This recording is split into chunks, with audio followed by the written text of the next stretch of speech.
one of the fundamental principles that comes to light again and again and again is that when we choose to change something in our lives, the healing or the health of our bodies, or the physical reality around us, that it's not enough to simply think about the change or wish or hope for the change, that we must become in our lives the very things that we choose to experience in our world. We must become the healing. We must become the cooperation. We must become the peace, and to the best of our abilities, live that principle every moment of every day in our lives before we can actually experience it in our world.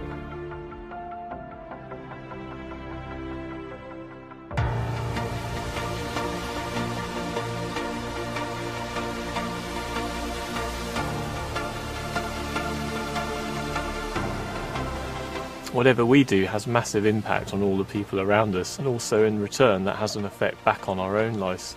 So therefore the lesson here is the simple one that Gandhi came up with: be the change that you want to see in the world. So through changing yourself to be what you want the outer world to experience, you start becoming that experience, and that influences other people, who then go on to influence other people and more and other people. And the closer you are to the change that you want to see in the world, the more likely you are to experience that world as you see.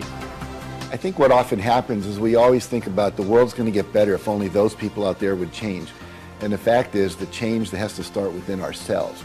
You know, there will continue to be conflict in the outer world as long as there's conflict inside the individual.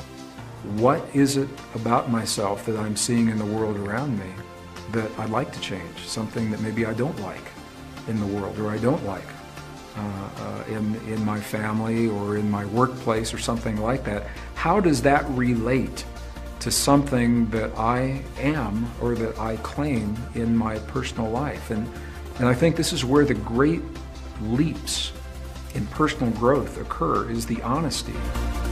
I change the world I see by first changing it in me. It's about creating change in the world around you by change in your heart, change in your belief systems, change in your perceptions of the world around you. And that is about being the change that you want to see in the world. I think everybody can make a difference in the world, and you know, some obviously only in quite a small way. You know, some in a big way. You don't have to be a politician. You don't have to be a wealthy person. You don't have to be empowered. You can be any living thing on this world. And if you just walk down the street and smiled at someone coming your way, you're already exchanging happiness and giving out the love. If you see someone that needs a helping hand, you don't need money to do it. Just put yourself there and give them a helping hand. I live by a motto that says each and every day we have the chance to make a difference in the life of another person. Everybody can make a positive difference.